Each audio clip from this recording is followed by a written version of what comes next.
All right, we got Jordan Reeder with us tonight. Jordan, congrats on all the success so far. You guys have been killing it the last couple of years. Yeah, thanks. It's been a pretty fun ride. We constantly talk about how quickly it can end, so we're trying to enjoy it as much as we can. Yeah, well, enough of that. You need to have somebody else on that damn freaking first place. Yeah.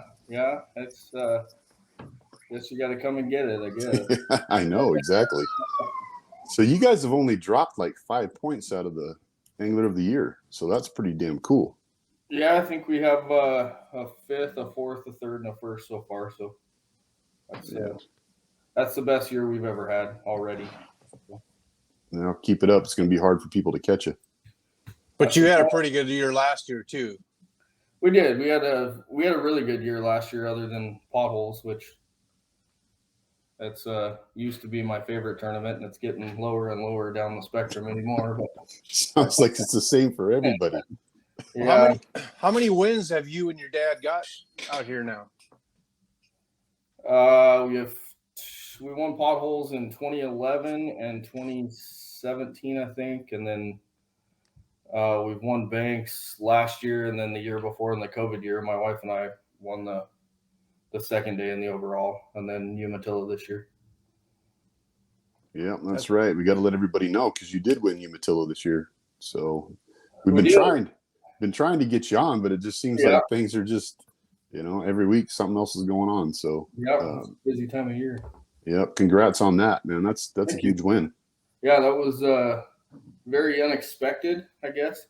After a really rough pre-fish, I think we caught 4 fish, or I think we caught 6 fish in 4 days of pre-fishing. Wow. And Friday afternoon, I happened to drop the camera down in a spot, and they had moved in, and it kind of brought a little hope to life. But yeah, it was Saturday was a struggle though. Was it? Yeah, I think 10 o'clock we didn't have a fish, and then I had one spot where I had every time I pulled into it, I could catch an 8-pounder. And we ran down, and that was the one Dennis and Scott were talking about when they were kind of fishing outside of it a little bit, and we pulled in, and my second cast got an 11-pounder, and it was the biggest fish I had caught there. I mean, there was a lot of that 7 to 8 pound class in there, but caught that, and it kind of ignited the day a little bit. I think we only caught 6 fish that day. Yeah, that makes it rough though, man, to have to pull in an 11-pounder. I mean, shoot. It was a relief, but also when you do something like that, it's more pressure. Yeah. Because when that's the only fish swimming in there, it kind of makes you think like you can't spoil that using that fish. You got to be able to fill the rest of the bag. What did you guys find as far as a pattern or anything for that? I mean, it's kind of no secret. We throw swim baits. That's what we love to do. That's what we do anywhere we can possibly get away with it all year long. So those early spring tournaments, we put a swim bait in our hand and we kind of live and die by it. And so we stuck with that. There was a few different ones that we kind of rotate through, smaller, bigger. That spot, it was definitely a bigger one. I think we were throwing a 5-inch swim bait there. And different colors. I mean, based on conditions, overcast, sunny, kind of mix it around a little bit. So here's a question for you. You don't have to answer it, but it's just kind of funny because, you hear things as far as the tournament crowd goes, right? Sure. So the scuttlebutt that I heard was that people weren't actually casting for them. They were just kind of drifting them in the current and just kind of holding them. So yes and no. Our casts may take longer than others, but yeah, I would say more so in the Tri-Cities event, we were borderline dead sticking a swim bait, letting it roll downhill. But we were popping it, moving a little bit at Umatilla. They seemed to be a little more aggressive there. What did you find as far as where they were sitting as depth? That spot I had that had a couple big ones on it was like 16 foot. We were sitting in 20 foot, and there was a brush pile and some stuff up there, and we were able to cast up to it, and they were kind of sitting right on the drop off. And my dad lost one that was so big he couldn't even hardly put any pressure on it the first day. Wow. Right after I caught the 11, and then I think that was all we did the first day. And the second day, I mean, we caught our fish in 4 foot of water, 5 foot of water. And it was right off the bat, first thing in the morning. We had matching 11s and an 8 and a 7, probably the first 45 minutes. Jeez. It was unreal. I mean, it was net the fish. My dad caught one right off the bat, and big one. We net it, put it away. I pick up the rod, first cast on the fall, doink. And it was another 11. I got a story on day 2. Dan and I, we came into we were heading back and we saw Jordan and his dad, and they looked so relaxed. I'm like, those guys got like 40 pounds right now. And Dan's like, what do you mean? I'm like, look at them. They're just kind of, it was like all they needed was a cigar and a drink. They both looked so, I'm like, yeah, they crushed them. I tell you what, my dad likes that new boat because that front seat, he sits up there and he's pretty comfortable up there throwing a jig. I can tell you that. Yeah, they had the look of yeah, we just beat everybody. Yeah, it was honestly, we were pretty nervous still until I think we caught 2 fish in about the last hour and a half that were big coals underwise. We were carrying some 16-inch fish for a little bit, and then we caught 2 4-pounders probably in the last hour, I would guess. And I don't remember. Well, how close was second place on that one?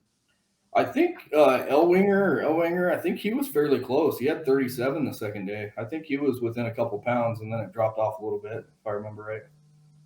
We had the same thing the year before. We caught a couple nice ones in the last few minutes, and yeah, it turned out they meant something. Yeah, it was a little bit stressful. Once we had those in the boat, and you start looking at your culling system, we didn't weigh the bigger ones. And right. they're double digit, but you don't know. That time of year is so hard to tell.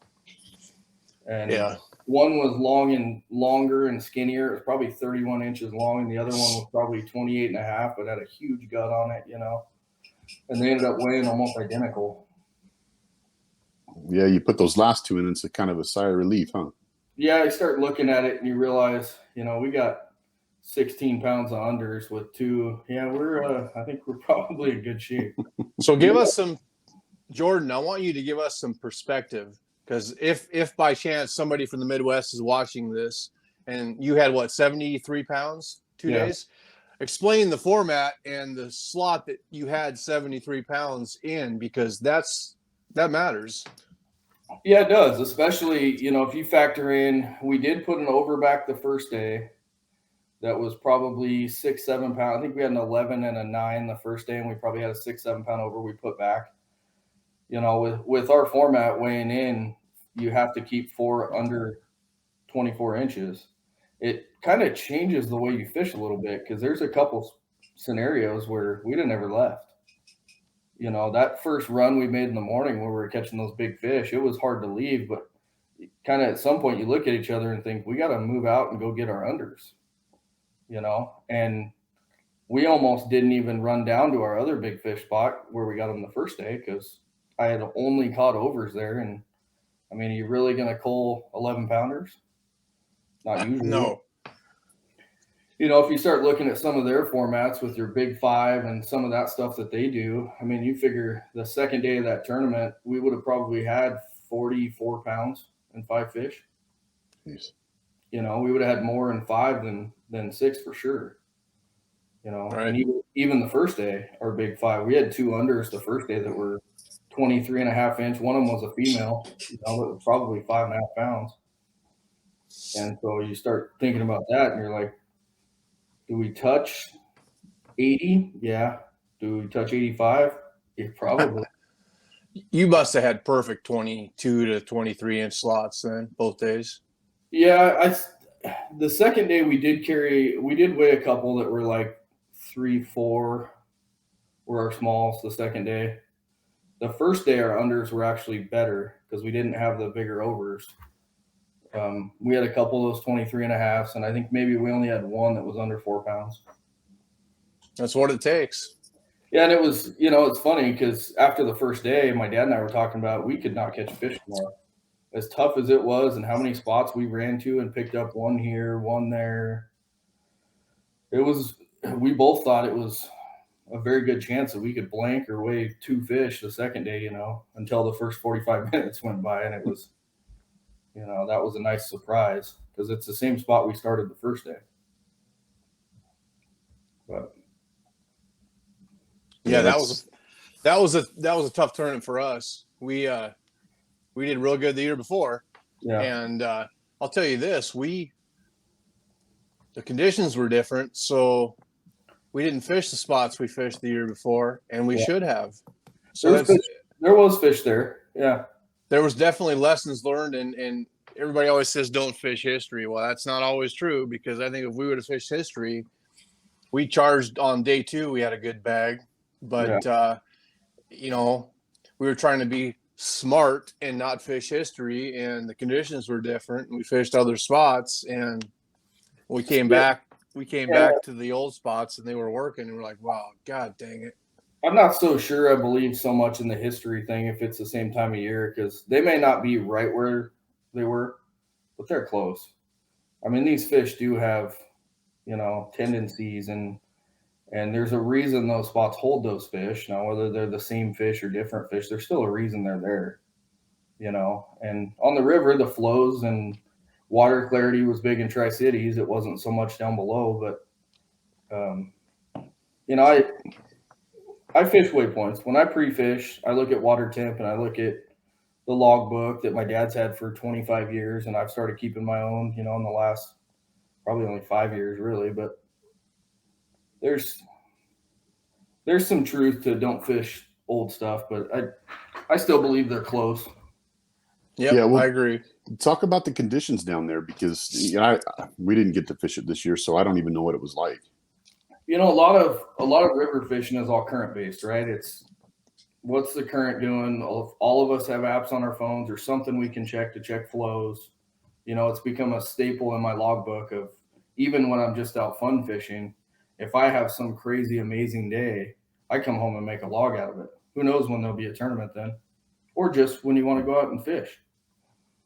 You know, and down there it was, the current wasn't as strong, I didn't feel, as the year before.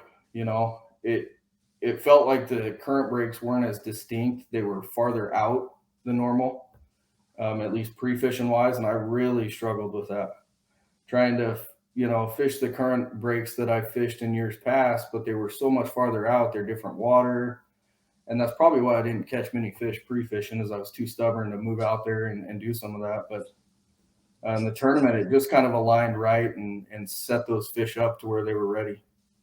Now, did they slide in or did you slide out?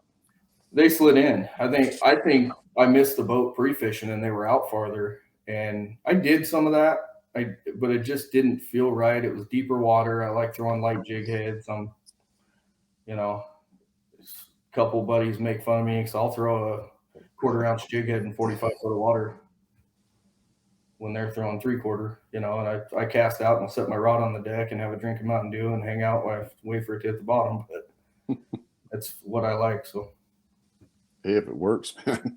Yep. That's for sure. Yeah. So yeah, it was a good tournament. It was fun. It was weather was good. I think it was the first year we fished in a long time where we didn't have to drive through 6-footers to get to our spots. Yeah, because that place can get nasty. Well, a couple years ago, it was last year when you guys we weighed in at noon that first day of that tournament, because my back was borderline out and we were still stratos. And I told my dad, if we get a good limit, we got to go in or I'm not going to be able to fish day 2. And I think we weighed in like 34.5 pounds at noon. I went over to Subway and got a half rack of beer and a sandwich, came back, watched the weigh-in. Pain reliever. And watched the boats coming back through 8-foot swells, you know. That was brutal that year. Yeah, you're right. We came back in 4 5-footers, and then the old Stratos, that was rough. But watching those boats come back where they're disappearing, and I think I watched Chemo's boat about full on disappear over one of them. Yeah, I took a video behind my boat when we were coming back, and the videos never look as bad as it is. No, but you know, it still looked bad because you would go under the waves, and man, that place can get horrible. This year's been so weird though. Like I live up in Okanagan. Today it was 80 degrees and it's like, what is it, June 7th? Yeah.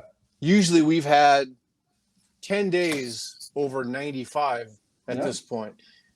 Like this has been the strangest. I've been here for 8 years in Washington.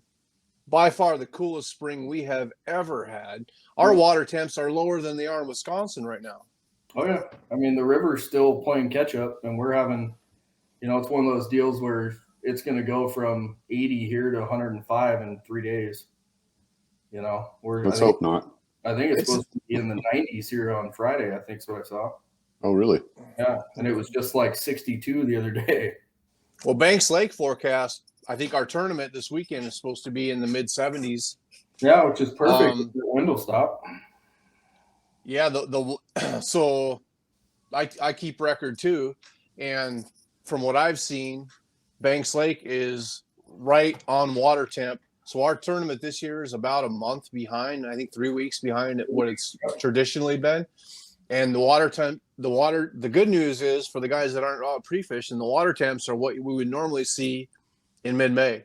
So, yeah, I mean, that's what I've been seeing out there. And the bite is like a mid-May bite right now. Yeah, that's what I've heard. I'm excited for that. Yeah, I was up there on Sunday. Daniel got caught in that storm that came through. Just got off just in time.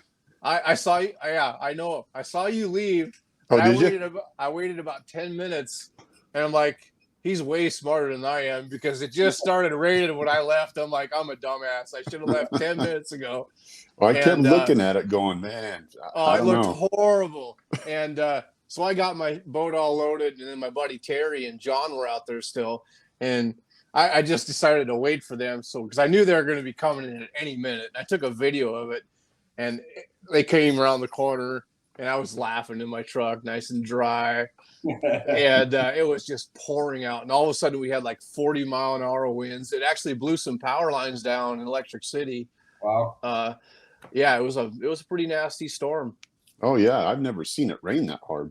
It poured out. There was flash floods everywhere. Oh yeah, I had the bilge pump kick on about halfway up $1 Million Mile.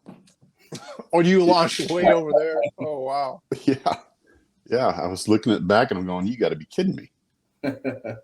Yeah, and it's been that way out here. I mean, we've had rain like never before, and last year we had all these fires, so the flash floods are very prevalent right now.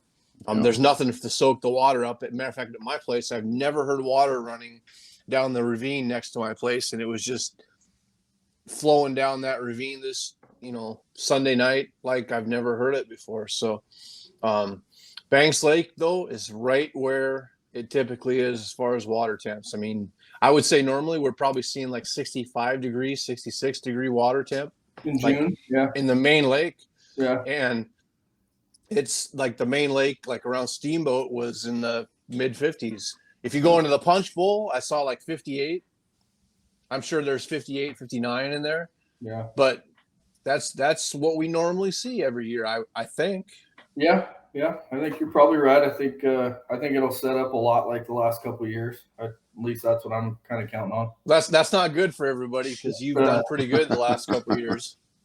We were a little bit, obviously I was a part of changing the schedule and some of that with the board, and my dad was not the biggest advocate for that schedule change because of his 25 years of logbooks, right? And probably not just him, but we were a little bit worried about Banks because that in the summer is a different animal than what we're used to, and neither one of us have ever fished it, that time of year. So we were a little bit worried, and now that it's setting up, hopefully, like years past, we can do something up there. Well, I don't know about you, Chad, but Sunday was good. Sunday was real good. Yeah, right before the storm. Yeah, I agree with you. I think that was it's time to eat kind of a deal. Mm-hmm. And that's why I didn't want to leave. Yeah. I'm like, these fish are feeding right now, finally. Oh yeah. And that's why I stuck it out like another 10, 15 minutes longer than you did. And then I said, all right, I got to go. As soon as I seen that first lightning strike, I was like, all right, I'm done. Yep. So what do you guys think? Is you're talking about it setting up like it has in the past. So maybe kind of talk about that. And you don't have to give secrets away. Obviously, the tournament's coming up, but what are you looking for? I think you can probably catch them however you want to. At least in years past, the worm pullers will catch them pulling worms. We've seen some really big. I think there was a 31 incher in that fish donkey last year off a worm. I believe it was off a worm. And then you'll get your guys pulling cranks, and I'll have my jig rod out, and I'm sure Chad will too. I know that Sunday, I was finding him. Oh, did he freeze up on us? There he is. Yep. There you are.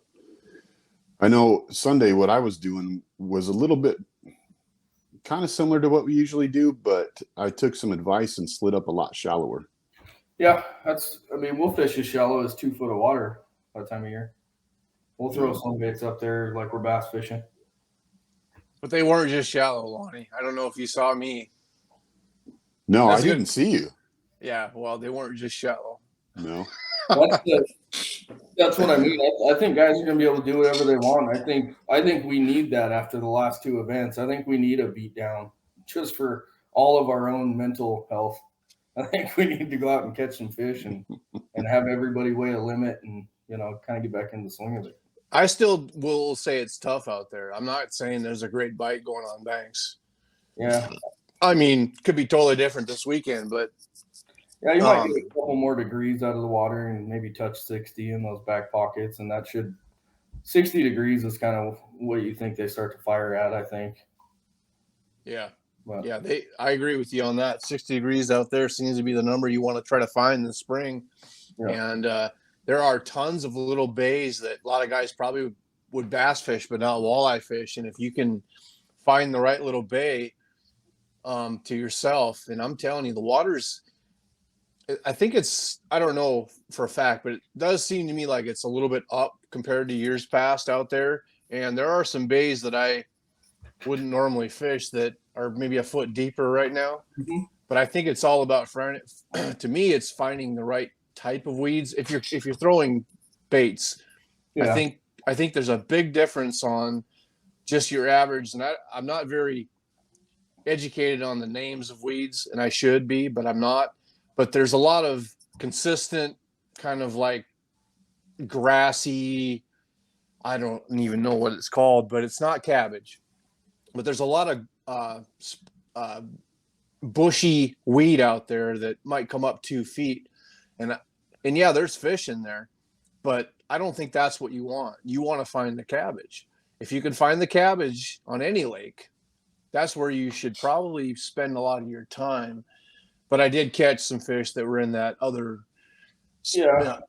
bushy stuff too. But man, if I find cabbage, and I'll tell you this on your graph and camera, use your underwater camera too and determine what it looks like. But typically that cabbage grows within the other weed also, and it's going to stick up 2-3 feet higher than the other grass. And man, if you find a lot of that stuff, concentrate some time in that area and determine whether they're there or not, because if they are, they're probably better fish. Yeah, I would agree with that. I think I know where you're talking about with the sticks and stuff, and there's always fish there. But yeah, we do pay a little more attention to that, I guess, over the last few years, probably more so than normal. More on the river than anything, but we do on the lakes as well. And then there's the crank bite out in the middle of nowhere that can kill you, or it can put you on the stage. That's the one that makes me the most nervous, because I truly believe at that lake, if somebody finds that bite and it's a consistent bite, you have them coming to you, and if they can stay on it, boy, watching those July results last year, that'd sure be tough to beat. And I'm not going to look for it. I don't want to fish that way. It makes you feel any better. I haven't found it yet. I know you love it. I'll do it if I have to. I'll pull a worm if I have to, and that's not my forte either. But I don't think I'm going to spend any time doing that this weekend unless if I'm out there pulling planer boards in the middle of the lake, something went really, really wrong. Oh, I'm going to hold you to that if you win. If you see me out there, something went wrong, I can promise you. What? Hey, what will the look on your dad's face be if you're It pulling won't be a boards? good one. It won't be a good one. I can promise. We did a suspended deal at Potholes there the first day, and he's not a suspended fan. Let's put it that way. Or a worm fan. So you guys found them suspended out there at Potholes this year? Yeah, I mean, yes and no. Pre-fishing the last 2 years, I have absolutely killed it suspended, and just in some of the back bays. And I've got one bay that last year, 3 days before the tournament, I think I had like 20, 25 pounds maybe in about 3 passes, and went there in the tournament, and that 25 pounds turned into about 9 pounds and 6 fish. And this year was kind of similar. I didn't beat it up quite as bad because I thought maybe that was my mistake. And every time I'd pull in there, I'd catch one. And I was going to leave it alone Friday, and I just couldn't do it. And so I had to go pull and make one run to make sure they were there. And I caught a 22-incher that was healthy, and okay, drove it. They're all over. And boy, Saturday morning, we didn't even get the second board out, and we had a fish on. And then it was like 3 hours of, what are we going to do now? You guys had a pretty good start, didn't you? You were in top 5 day one. We were leading day one by like 4 pounds, but it was. Oh, you were leading it. Okay. Yeah, we had big fish and we were leading, and it was kind of it was a fluke, to be honest with you. I mean, I guess I shouldn't say that. We did kind of, when the wind picked up, we understand wind on lakes. We had a bay that wind was blown into that had fish pre-fishing. And they were, we caught a couple. My dad caught a 20, caught a couple of 18s, nothing to write home about. But I think we had 3 fish, and one of them was 12 inches at like noon. And we ran into that bay with the wind blown into it, and it was unreal. And those fish weren't 16 and 20 inches anymore. They were 22 and a half and 23 and a half. And you couldn't even hardly get your stuff out. Yeah. And on day 2, gone. Well, we had no wind. We had no wind, so they weren't set up the way they were day one, and they were. I'm not going to say they weren't there. Like, we were marking fish, but they weren't grouped up. They were very, you'd go 100 yards and not see a fish, then you'd see one here, one there, and they just wouldn't bite. We did lose one real quality fish in there day 2 at probably 1 o'clock, and it hurt because we knew. We only had 2 fish at the time, but we knew how tough it was. And with a 4-pound lead, you really don't need much. And it was pulling back. I mean, I would guess it was one of that same 22, 23-inch class that we had the day before, and that one hurt a little bit, but it happens. That's what you get for pulling a slow death hook. Oh, yeah, those will make you nervous. Yeah. Well, where we saw you guys that day one, we did really well in there before, and we just couldn't get it. Yeah, we were the only boat fishing suspended in there, which is crazy because over the years past, there's always been a couple, and I think Sammy and Darren Green and a couple other guys were kind of in there with us, and they were pulling worms, and at least I think they were, and we all had found it pre-fishing that there was good fish in there. And boy, they left way before us because I think they're smarter than us, or maybe less stubborn. But yeah, boy, they vanished. So here's a good question for you, I hope. So you guys have been fishing this for a while, right? Yep. And I mean, you've always done pretty well, but at some point in time you turned a corner. And you guys have just been killing it. So what was it that caused, or, clicked the light on something? Well, I think a lot of it is, my dad's had, 30 years now of fishing these tournaments. And I grew up going to these tournaments. And I think I fished my first one 25 years ago now. I was 10 years old when I fished my first tournament.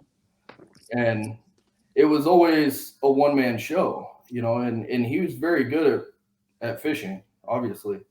And it was always, I was playing baseball or I was gone. I was never helping pre-fishing. There was a lot of times where with my job, I worked weekends. So a lot of times I showed up Friday night at 11 p.m. to go fish Saturday morning and hope you had it figured out, and I think a lot of it has come down to the electronics, the time we've put into the electronics, the fact that we have 2 boats now. I'm very lucky in the fact that my wife loves me fishing. I don't know if she wants me out of the house or what, but she's very supportive of it. And so I put a lot of time into it, that my dad's done for 25 years. And we have our different ideas and we butt heads, but most of the time the compromise is usually pretty good, and I think swim baits have kind of changed us a little bit too, to be honest with you. So talk about the swim baits. What is it that you guys are using as far as, like you said, you like 1/4 ounce. I don't know if it's the same thing on swim baits or.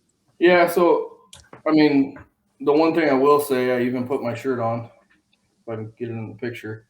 We throw Kitech swim baits. That's the only swim bait we throw all year. Now, sizes, they have a couple different designs. That's kind of stuff people can play with a little bit. But we do throw like 3 different varieties of them and a bunch of sizes and stuff like that for time of year. I think this year was the first year we really dipped into that 5-inch swim bait, and it won us Umatilla.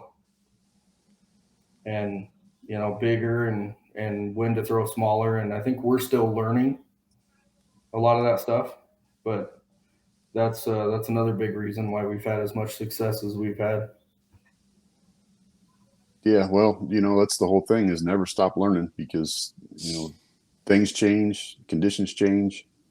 Yep. That's always a huge aspect of it, is just continue that evolution. Yep.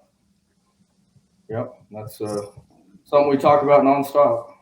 Watching videos and everything else. It's funny you mentioned about fishing with your dad, because when I started out, I was fishing with my dad, and at the time it was one of those things where it was pretty early on as far as the walleye fishing within the area, and it was just worm harnesses. Yep. That's all he wanted to pull. And that's pretty much how I learned. Me too. Yep. And so it was one of those things where, I don't know, I was probably 22, 23.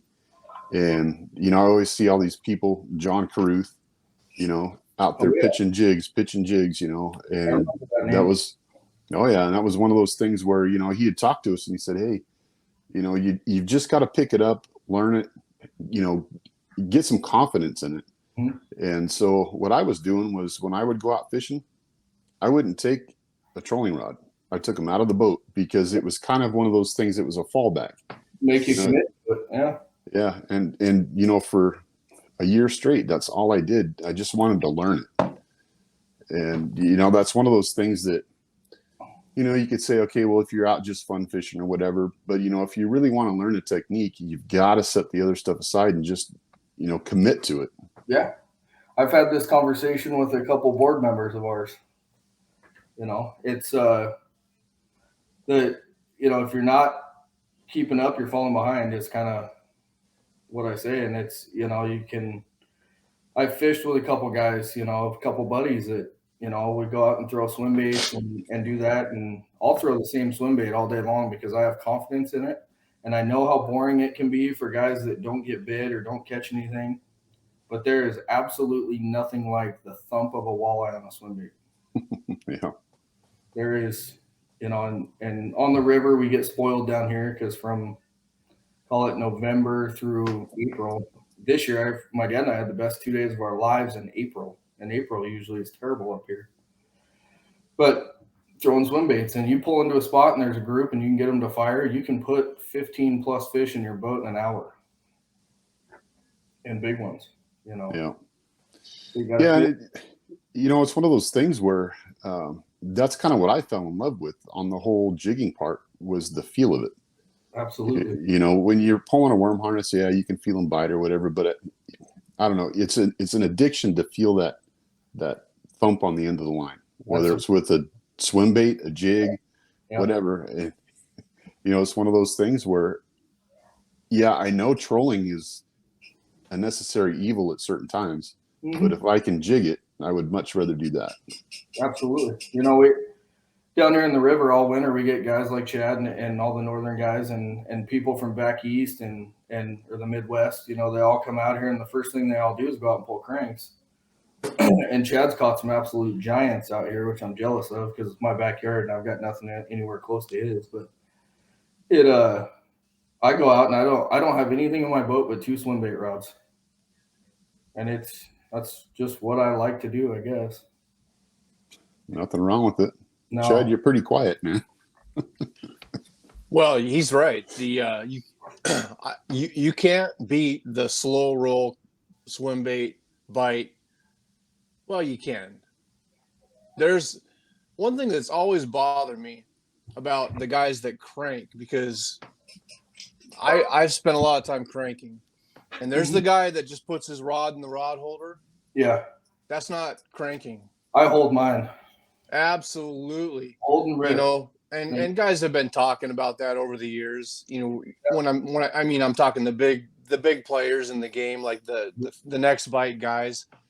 The guy that puts that rod in his hand and works it like a jig, yep, is going to kick your butt every time. I don't care what it like Dan, the guy I fish with all the time. He'll never put that rod in the rod holder. Yeah. And typically if you're driving the boat, it is hard to work the rod, but there is no doubt that a guy that works his crank like a jig is going to, and there's a bite with a crank on a pause that until you've experienced that, you probably have no clue what I'm talking about.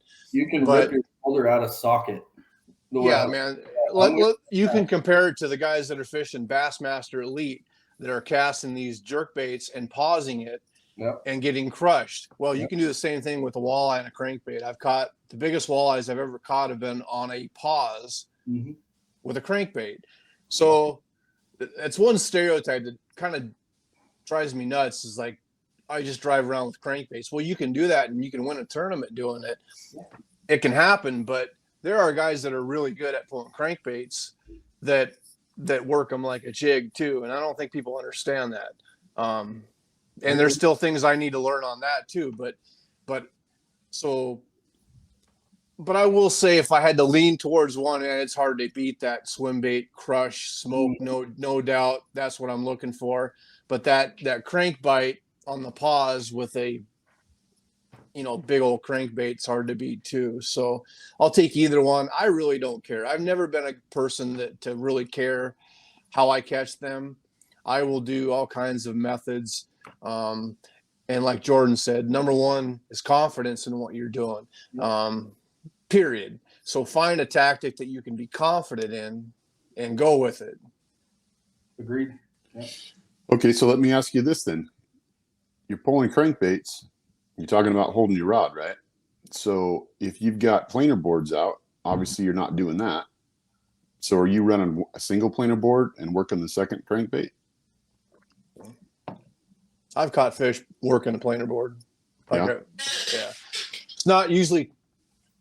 It's usually not what you planned on, but I'll many times reach over to my planer board and just give the line a little pull, and then all of a sudden watch that thing go.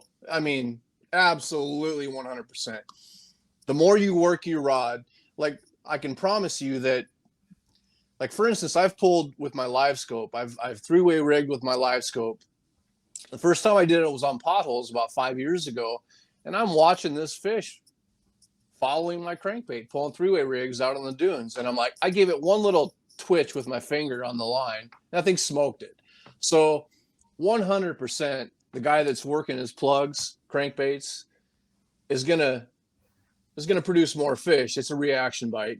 So it's just something that's always kind of drove me nuts. As people say, just drive around pulling cranks. Well, you can do that, but if you get really good at pulling cranks, you're going to realize that there's way more to it. And if you get into lead core, which I'm definitely not an experienced lead core, I've actually pulled three-way rigs way more than lead core. But in the last couple of years, really the last 2 years, especially this year, I've been pulling lead core a lot more and getting more confident with it. And there's all kinds of little hidden tricks into pulling lead core, pulling cranks that, it's more than just putting that rod in the rod holder and driving around. So for those guys that critique the guys that just pull around, and I've done it too. There is a lot more to it, and there's a lot more science that goes into it too than just driving around with a crankbait behind the boat, Oh, 100%. Because, it's funny you mentioned that. When we were out, I don't know, a couple of years ago, the partner that I'm with now, he's never really fished planer boards. So I'll put him out, let him run for a bit, and I'll flip over the bales and just let him, pause like you're talking about. It's no different than pausing with a crankbait when you're pulling it, cranking it in. Just let them sit back, they pause. Click them up, and they come racing forward. As soon as they stop that race, I'll reel them back up, get that speed up. And it's amazing how many times you'll get hit on bringing that board forward or just the pause back. As soon as you click that rod and they engage, you'll see that board go back. Right. That fish may have been following you for the last 20, 30 seconds or more. Yeah. And I can think in the past times where I've done something like that, made a quick turn, and I've sped up to 4 miles an hour, and all of a sudden I look back and I'm getting bit, and you think, oh, how can I recreate that bite? Those are tough bites to recreate, but it was a reaction. That bait started moving faster or whatever happened, and that fish was watching it and it decided to finally eat. So, and those are the kind of bites that'll drive you nuts, because I've had them happen to me. I'm like, oh man, what the hell? I remember one time up in Umatilla, I was way downriver, like Arlington, pulling cranks, and I wanted to cut across. I was pulling bottom ouncers, with worms, and I wanted to cut across to a sunken island, and I put it on turbo, and I'm like, do, and all of a sudden I hear my drag, and I'm like, and it was like a 28 incher. I'm like, what? I'm like, how can I recreate what I just did? So I'm looking at my trail, and I'm like trying to guess what depth that fish was because of how high my bait came up, and I couldn't figure it out. Yeah. But if I could have, it probably would have helped. But 100% it was a reaction change in that fish said, I'm going to eat this. It may have followed up from when I took off. I don't know. Mm-hmm. Oh yeah. Well, that's what happened to me this weekend in that shallow weed bite. When I was out there, I was pulling planer boards up in about 5-6 feet of water and just running that, I don't care. I'm not fishing the tournament. I was running a husky jerk at about 3 feet down, and that's what I was doing. I was disengaging the reel, let that board go back. And as soon as I'd pop it forward, boom, I got some pretty decent fish doing that this weekend. You ever do that with your trolling motor or kicker rather than letting out line? Do you just stop the boat or rabbit mode or?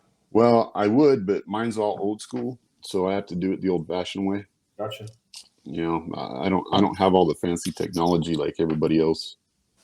Maybe someday I'll grow up. I know. Well, you don't need it. You don't need it. There are guys. I'm just kidding. That's the thing. There are guys that, like, I can only go talk about the bass guys because I watch a lot of fishing, not just walleye, but like last year, Seth Fighter that won Angler of the Year for the bass guys, he never looks at his graph. Doesn't look at it. The guy that's grass.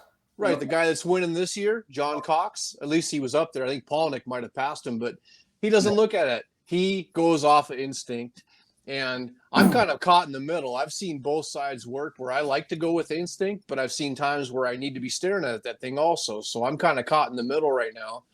And so both tactics, you don't need all this stuff, but the biggest part about these forward-facing sonars is seeing how the fish react, whether it's to where you cast or whether it's, hey, there's a boat coming, I'm getting out of here.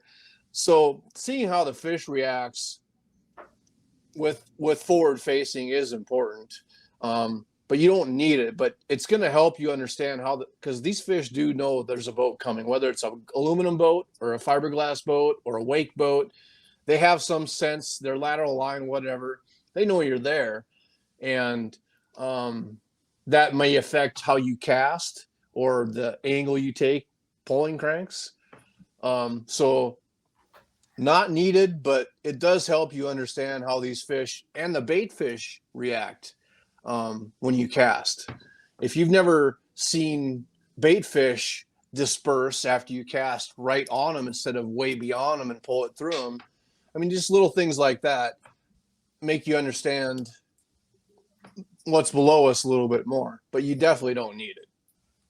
One thing you brought up live scope. one thing I want to clear up is there's rumors floating around that I've live scoped every tournament this year. My live scope has not seen the water in a tournament yet. It will. It will this weekend. I can promise you it will this weekend, but yet it has not for the people. Where are these rumors coming from? Because I haven't. Yeah, I haven't heard that one either. I've heard a couple through some buddies that work with guys, and I think I thought it was pretty comical because I have spent some time, not as much as I should. But you know, like you were saying about seeing how the fish react the other night, I took the boat out here and I found a pot of fish on side scan, the spot that I fish this time of year, you know, in my backyard. And I thought, you know, let's put the live scope down and check it out. So I put the live scope down, I had a shiver minnow on, and I'm throwing it, and I'm hopping it right through the middle of these fish, and they're not moving. It's like they don't even know it's there. So I grab the big swim bait and I throw it in there, and you can see the swim bait going right through their face. Nothing.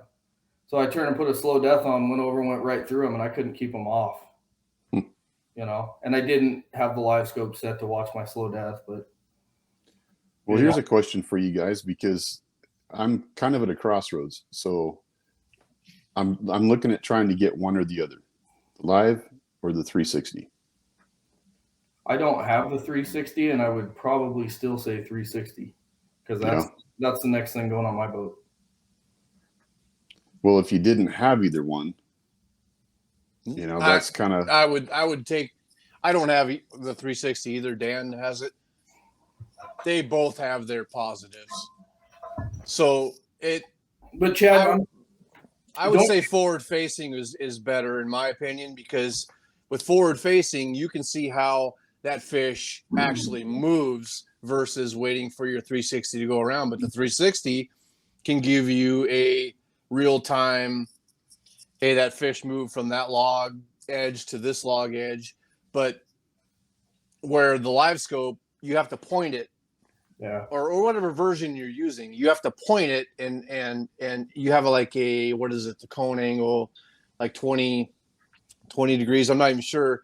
So you don't have you have to be looking right at it, but you can actually fine tune your cast with that. But they both have their advantages. But if I was going to start out, I would go with forward facing to learn how the fish react and how the bait fish react, and then graduate to the 360, in my opinion. What do you have now? I mean, what are you using to find fish? Side scan or? Yeah, it's just side scan. I would say, like, for me, I've had my live scope on since November, and that's why, like all these other tournaments, I strictly fish off side scan. My dad and I will not make a cast if there's no fish there. You know, we ran down river in Tri-Cities the second day. The first day we ran down, got an 8 and a 7 pounder, and came back. So I had a spot that had some smaller females, if you want to call that smaller. And the second day we ran down there and started driving it. And I think we saw 2 fish, and we stopped and threw at them for a minute, started driving again and thought they're not here. We left and went back to our other spot. You know, that's what I use all the time. Yeah. Well, the problem too is being able to get it, because, you know, the Lowrance, what they call the active target or live target. Yeah, that's what I have. So that's what I was looking at. And then I was going to get the Humminbird 360 to put on the back. You can't even get it now. Everything's back ordered. So that might be the driving factor. But, you know, I just don't have $7,000 to spend on both of them. So, yeah, I hear you. I wish I had the 360, but I don't. The 360 for shallow water is great. But there's also I'm not sure. I think the Lowrance has it too. I'm not sure what they call it because I don't have the Lowrance, but the Garmin's they call it perspective mode. Yeah. And the downfall, all that is you got to pull your pole or transducer out, and you got to turn it and get it looking the proper direction. But it's insanely good, but you got to put a lot of hours behind it to try to understand where the cone angle is actually going, where you need to cast. And then if you slide out in deeper water and you want to use forward view again, you got to bring it up and change the angle and everything. So it's a little clunky as far as that goes. But I think what is it called in Lawrence? Is it ghost Scout motor? mode. Scout mode. Scout Have mode. have you tried that in shallow water? I have not. So I talked to a buddy of mine who bass fishes, and he has the same active target, and he said scout mode's just not. I mean, if he's not using it bass fishing in shallow water, and he's put the time in, will I look at it? Yeah, I probably will. But I just haven't. Like I said, I haven't spent enough time with mine. I've probably put it in the water 7, 8 times, and 6 of those times were last fall bass fishing. When they move out, that's fun. But watching them hit a drop shot's pretty cool. Yeah. I just haven't seen walleye fishing yet, and it's probably because everything we have fished thus far has been super shallow, or like in spring, the river was ripping pretty good, and the clarity just goes to crap. You can't really see enough for. You can see them on side scan. I know they'll hit a swim bait. I don't need to watch how they react. To where like last weekend, it helped me a bunch. Yep. So there's no good answer. I mean, they both work. Absolutely. It's just what you can get, and you guys are no help, man. No help. Well, I like I said, well, yeah, we're not, because he said 360, and I say forward view. And I don't even have 360. That's what I want. Right. I would say it depends on how much time you're willing to put into live scope. Yeah. Because when you purchase that, you just understand that there is a bigger learning curve than any piece of technology that we've used yet. And I know guys that have sold it instantly because and they're older, and they're older guys, and they don't like to stare at that. And I completely understand it, because I don't like staring at that thing either. I would rather go off of instinct and say, all right, there's some fish up there. I don't want to stare at this thing. I just want to cast at them. And I completely get that. But you can use it to verify. Like, there's been many times when I've used my live scope just to verify that I'm actually seeing what I think I'm seeing. Like, you can tell a carp from a walleye, from a bass, from a perch, from a crappie, from a bluegill, from anything. And you can also verify bait fish. Well, that's one of the biggest things, is verifying what you're looking at. When you find a little school of bait fish swimming around, and you might have drove over it and think, was that interference for my prop or whatever? And then you can actually look at it with your live scope or whatever version you're using and say, holy Christ, that stuff is moving around. And so, I mean, you don't need it, but it does. You get to a point where you understand the fish better, the bait better, and have confidence that what you're actually looking at. Because when you see a bunch of little things moving around down there that are bait, there's going to be something there nearby eating it. And you can tell what's insects. You can tell if it's an insect bloom, mayflies, which I think we're going to be dealing with right now on Banks Lake, by the way, is some bug hatches. And you can differentiate it from a bug, from a perch, small little 2-3 inch perch. So, and then you can just put it away and just fish. But it can give you the confidence that you're looking at what you think you're looking at, instead of just little dots on your screen that, God, are those bait fish, where you can't see it with down imaging or 2D. With live scope or whatever version, you can, oh yeah, those things are swimming around. So I think you're better off starting with a forward facing sonar and learning how to use that, and then maybe moving on to whatever's down the line. And every year there's something new. Right. Well, that's the issue. I'm just going to get my credit card out and be in debt, so it ain't going to matter anyway. And you can always sell it. That's the one thing with technology.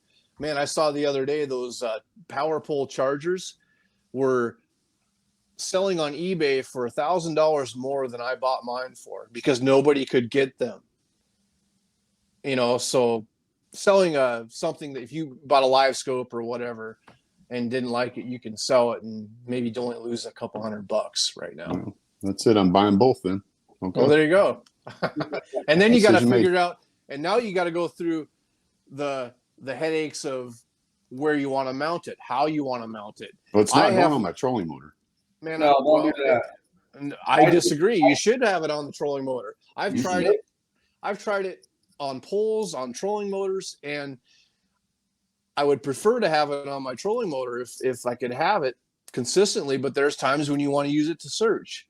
Dude, So I had it on mine in the river. That is the worst thing in the world because when you're battling current or wind in the lakes, you're toast. unless you can set up right, unless you can set it up right where you can find the current and wind. But you're right. That's the rivers. You almost need to have a adjustable, but if you can get the right situation and get lucky, it'll work out too. But I've had my transducer for my live scope on the front, the back, the side, and I still don't know what the perfect spot is. It's for every tournament, it goes in a different location. And if you had all kinds of money, you would have one on your trolling motor, you would have one on your pole, and then you would have one on the back of the boat. Like if you just had tons of money that you didn't care about, that's the way you would want to have it, because every scenario you could use it in those instances. Behind the boat, you could pull three-way rigs, you could pull worms and watch those fish following you. Yep. So it gets more complicated, trust me. And it's not simple, but the guys that are really putting time in to that type of technology are typically kicking everybody's butt. Look at the guy, and we talked about him a few weeks ago, Lonnie, Tom Wynn. He just won another tournament last weekend, and he was casting, I don't know what he was casting, a bait underneath docks, and he won a walleye tournament with huge weights both days. These weren't little 20-inch fish. These were 25 to 30-inch fish. And he was casting under docks for walleye with live scope. And he's won 2 tournaments this year. And I think he won 2 or 3 last year. He's a bass fisherman that's kind of moved into, and we've seen it in our group. There's some really good bass fishermen in our group, like Brian and Jeb, that, once they put the effort into it, they're tough to beat because they are really good with that type of technology. Yeah. Well, and the thing about it too is, my thought is a quick release on the sport track so you can move it from the front to the back. If you have the sport track, yeah. Yep. So if you have a couple of those set up so you can move it throughout the boat, you can be able to move it on a pole to where you want it to go. And then the 360 is going to sit on the side. So that's it. I'm just buying both. It's over with. I thought we'd talk you out of the live scope there for sure. Yeah, it might be tough to get one. Now they came out with a new updated LS34 transducer, which I've been trying to get too, but it's tough to get right now. And the thing is, it's a little bit better, no doubt. You don't probably need it, but you want to try to keep up, and supposedly it gives you a little more distance, So, but if you're looking for a deal right now, you could probably search LiveScope LS32, because a lot of guys are upgrading to the 34 right now and save $1,000 on an old LS32 LiveScope system, which is, perfectly fine. This is their 3rd version of Garmin. They started with the Panoptics 7-8 years ago, moved on to the LiveScope, and now they're on the 2nd edition of LiveScope, which is the LS34. And you can typically see out about 130, 140 feet, actually see the fish that far out, whereas the 32 LiveScope, you could probably see around 80 feet out. So they're just getting a little bit better with their transducers. But yeah, man, it's only money. Yeah, it's never going to stop, but you can sell that stuff and only lose a few bucks, because guys that didn't want to spend full price retail, are going to save $500-600 buying the old technology that works perfectly fine, because the guys that can't restrain themselves to buying the newest thing, Right. Well, the biggest thing is trying to find the 360. You can't find any. There's nobody that seems to have them. They're all back ordered. So. Yeah. Well, Dennis might be the best. Dennis Damon might be there because he got one for Dan last year. So he might be one of the best guys to talk to on where to get them. He's got some connections, that's for sure. If you're struggling to find something, I'd ask him. Yeah, well, I might have to do that. Yep. Cool. Well, we've gone an hour, guys. Jordan, I wouldn't mind having you back on, because there's some things that we didn't get to talk about. So Anytime you want, man. I grew up watching or listening to your podcast. I actually when you kick this back off, I went back and I listened to Jay Shakirat and Chase Parsons and some of the old time stuff. I went back and re-listened to it. I remember the one you did with chemo, and I thought, boy, I'm so far behind. Yeah, you and me both. I watched that thinking, hey, yeah, okay, that's why I donate my money to you every time. I'll tell you what, the Springer, the biggest part of beating that is, you watch these guys that dominate for so long, the very few opportunities you get to beat them. And when he said congratulations in the parking lot, that's a big deal. Oh, yeah. And people have complained for years about him, or not just him, I shouldn't say that, but guides fishing tournament. Bring it on, man. I love it. There's nothing better than beating a good field of really good anglers, Well, let's face it, and we've talked about this before, with the numbers being down, it's not about winning the money because there's not a lot of money there. It's bragging rights. It's being able to say, hey, I beat the 40 best fishermen that are in these tournaments. So if you're fishing the circuit to win money, you're wrong. Yeah. I can tell you the best 2 years I've had in the last 2 years, and I'm not ahead. It's probably because my wife takes the checks before we get in the car, but it's about the wood on the wall. It really is. That's a big deal to me. I really enjoy, and probably not as much as I will 20 years from now, with a young kid that gets to see dad's trophies on the walls. I think that's the cooler part of this all. So yeah, well, congrats, man. You guys have earned it. So appreciate until it. somebody takes it away from you, it's all yours. It's gonna happen. It's just a matter of time. So I know Chad's smirking right there. He was coming after us last year for a little while, and he let me hear about it at Moses. I remember that. Oh, I don't think I was that close to catching you, though. You might have fueled the fire a little bit last year at Moses Lake. We're just trying to keep up, but we're never intimidated. I'll say that. We always feel like, obviously Jordan and his dad are the best out there right now, period. There's nobody better than those two guys, but we want to go against them. That's fun. One of the things I attribute that to, though, honestly, is I appreciate you saying that, but it a lot of guys don't have the ability to spend as much time as I do. Last year at Boardman, I fished the whole week. I took the whole week off. I was there for 6 days before the tournament. Tell me that's not an advantage on a body of water you grew up on. You get 6 days. Oh, yeah. Right? Yeah, 100%. And so a lot of it is, again, it's the wife letting me go, including her, and being able to have a job where I can get off of work and do some of that. And my time's limited. I mean, I've got dreams of NWT and some of that stuff that hopefully I was planning on going this year until the gas prices went crazy and everything else. And, I'm going to go do that. And then I've got youngster coming up with Little League, and I'm going to be just like a lot of these guys that aren't fishing now. It's going to be back to 2 or 3 tournaments and travel ball. Well, you should have a few more kids. Do not let my wife hear you say that.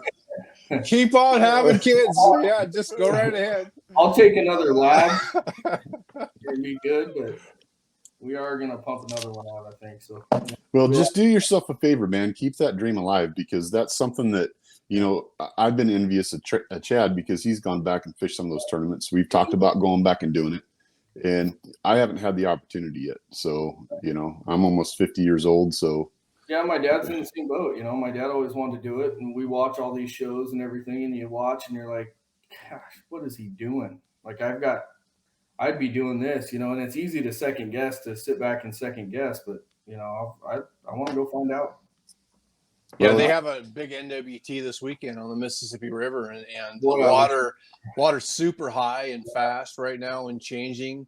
And those guys are, I've only talked to a couple guys back there, and it sounds like, and they have a weird 20 to 27 inch fish go back. So I know, I saw that. Yeah. And like, they were there 2 years ago. Mark Kortz won it. The water was way down.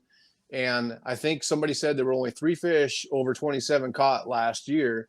And they have a 15 to 20 inch slot. So obviously you got to find them 19 inch fish. Yeah. And those tournaments suck, man. I mean, especially when you're paying That's why I cannot believe they won't come out here.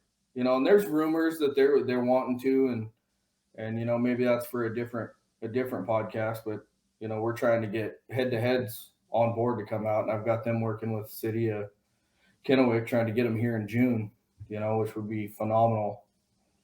It's just tough times with the fuel prices, to be honest, right now. I mean, those guys from the Midwest are gonna, like, I went that way and I spent. They're going to New York. Oh yeah, it's comparable. Yeah, exactly. You're right. But they know that water too. And I'll say this, being somebody that moved out here from the Midwest, unless you go out with somebody like Jordan or somebody that knows how to fish this water, it's going to take you some time to figure it out too. It is a little bit different, I think, but getting those guys out here, I mean, I would love to see it, but first off, they got to go to Montana and fish Fort Peck. I think they got before they're going to come out here. Why don't they go to Fort Peck? Why don't they go to some of them bodies of water? I'd be okay with that because I'd be there. Right. You know, so we could make it to and not break the bank. Right. Keep trying. I appreciate your effort because I got to see the last couple of years what a pain it is to try to organize stuff like this. Yeah. And by the way, the fact that you're doing so well while trying to do all of this makes it even more impressive. So congratulations, and we're coming for you. I don't think we're going to take him out this year for Angler of the Year, or anybody is. You never know, man. It's a weird deal. You never know. Well, you know, I am going to say, if you see a rabbit's foot in your boat, don't take it out because I'm coming for it later. Good deal. We'll pass that along. All right, guys. Well, have a good one. And like I said, we'll get you on again because there's some stuff I want to talk about with the other part. So, whenever you want. All right. Good job. We'll see you guys later. All right. See you this weekend.